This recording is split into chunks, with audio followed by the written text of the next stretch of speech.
Hey guys, real quick, we're gonna go through the 2023 Supercross, Super Duper Cross schedule, all 17 rounds, with the exception of round 8 Daytona, which is always a secret. But we got the track maps. I'm pumped to talk about them. They look super duper exciting. But let's get into it and have some fun. Guys, I absolutely promise I'm going to try not to say super duper too many times throughout this whole video because I don't know, I've got it in my mind that we're going to be talking about the super duper cross. See, it's an accident. But anyway, let's get into what we really want to talk about, which are the track designs that are really nifty this season and I'm pumped for. Also, you'll see kind of the actual like dates in which you might be able to get your tickets as well if you're going to go check them out. I myself am not going to be able to, but I'm still pumped to check this out. Now, all right, so up first, we're going to have Anaheim, which is, always the season opener. It's always tends to be a really good race. A lot happens this race. A lot of great things happen. A lot of crazy things happen as far as riders getting, knocked out for the entire season. You never know. The guy who just got signed with Honda HRC, Colt Nichols, knows all about this one far too well.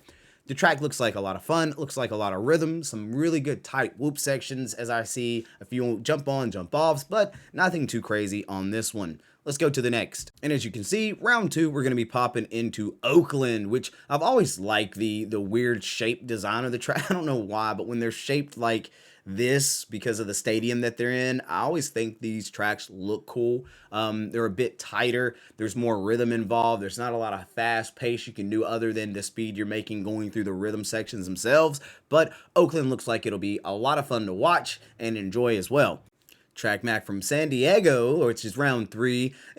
Like again, as always, Supercross, tight, a lot of rhythm. This track looks kind of cool as well. I mean, I will add, just based on the stadium size, you either see some really open tracks that are really fast paced, or you see some real tight technical tracks. Now, I like a good technical track, and I know there's a lot of riders out there that are great on technical, and there's a lot of riders that really aren't as good on these technical tracks. And of course, round 4, we come back to Anaheim for a Triple Crown.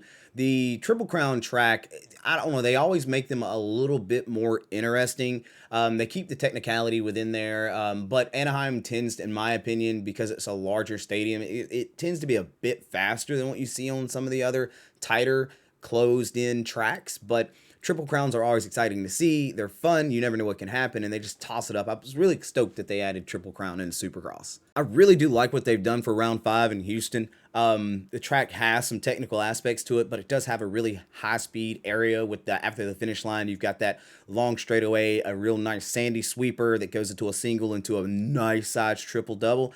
Like the track itself looks like it would be a lot of fun to just mess around and ride on. It's going to have its technical parts. The whoop section on this track is insane, in my opinion. It's as long as some rhythm sections on the track. For the tight amount of space that they had, they really did make this track look super cool. In round 6, we're going to be jumping into Tampa. Okay, so Tampa really, I like whenever they go down to Florida or the southern, like the real south tracks, and you see that sand in there, I don't know. I like seeing the sand on the track. I think it's really cool for the riders to get a little, regular and a little sand in there on the indoor tracks. I always like when they have like a really long straightaway that they'd be running down, because some of the best passes come from somebody going high or low in the turn before and then pushing really fast, running in real deep before the turn. It's those long straightaways are just really cool in my opinion, because you see some good racing there. Round 7 at Arlington, looks like there's quite a bit of speed within this track. So the straightaways aren't crazy wide open, but they look like they're open enough to just create like a lot of speed. Looks like good places to pass on the rhythm sections. A lot of choices that the riders can choose between jumping on or jumping off tabletops, or how they want to do their rhythm. This track looks fun. I think it'll be a blast to watch this one as well. Also want to add, this was yet another Triple Crown. So this is the other Triple Crown throughout the series. So I love the Triple Crown events. They're always super nice. Now let's really move on now for real. So round 8, we really don't get to talk too much about round 8. So we're just going to jump in straight to round 9, which is Indianapolis. Don't forget, round 8's Daytona. Daytona tends to be one of the most amazing tracks that I don't know. I love Daytona, honestly. It's probably one of my favorite races just because of the way they lay that track out every year. But no shade thrown on Indianapolis. This track looks like it is a quick one with some really decent passing lanes, in my opinion. It's not super technical and tight like you've seen in some of the former races, but it's open enough to create a lot of speed and a lot of flow and rhythm. Not super technical, it looks really fast. I'm not gonna lie to you guys. Round 10, Detroit looks like one of the most frustrating races that we will see as far as how technical. They've got so many hairpin turns within this track that it looks like it's just going to be really interesting. I don't see you see right off the start, after they do their first lap, they've got a really tight knit S section, hairpin after hairpin, which in my opinion is probably going to be this going to be the peak, slows this race down a little bit. Maybe we'll see some good block passes here. Who knows? Justin Barsham might show up. Let's move on. Seattle, of course, steps it back in with some real technical areas. This is just a really tight track, so we'll see a lot of rhythm, a lot of technical moves. The way the riders will rhythm through could make the difference between a good pass or being passed. So I like the way round 11 shaping up with the way the track looks. Round 12. Honestly, to me, this looks like one of the fast yet technical tracks. It's also going to be our third Triple Crown, so we got a lot to look forward to in this race, as it were. Looks like one of the longer tracks as far as just the straightaways in it. You got some really good straightaways, some good sweeping turns in this one. I feel like round 12 at Glendale is going to be a lot of fun to watch and a lot of fun to engage in as well. Now, honestly, aside from Daytona, I absolutely love round 13's Atlanta. Atlanta track is always fun to watch too because it's spread out in such a way. And depending on the weather, this track can be a phenomenal day or just a hellacious day. I've seen this track mudded out. I've seen this track dry as can be. Atlanta's always fun. So I'm looking forward to this one almost as much as I'm looking forward to Daytona as well. Who knows? This might be the one we get tickets for, guys. I'm not sure yet. We'll see.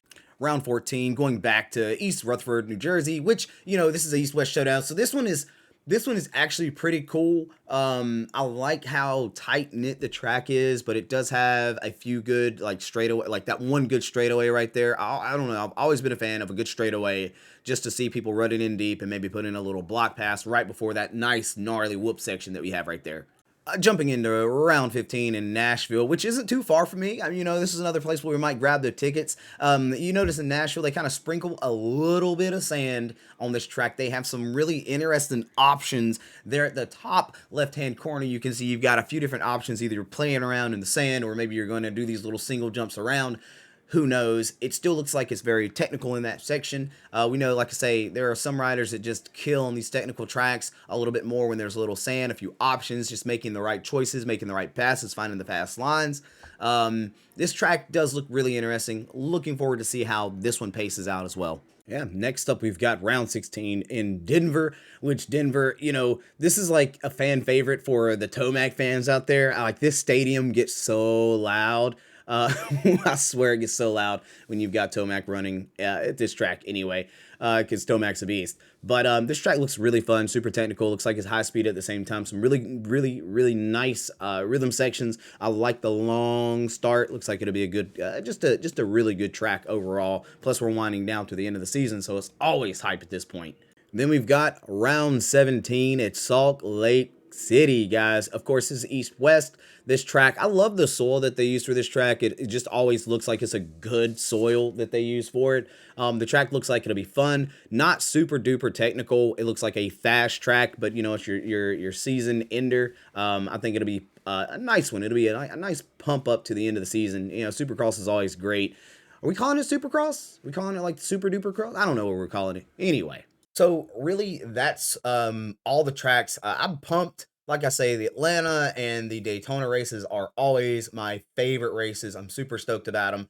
What's you guys' favorite track so far? Unless you're like me and you already like Atlanta and Daytona, I want to know. Let me know in the comments what you think your favorite tracks are. Like I say, guys, the championship race is always a blast. Supercross is always so much fun to watch.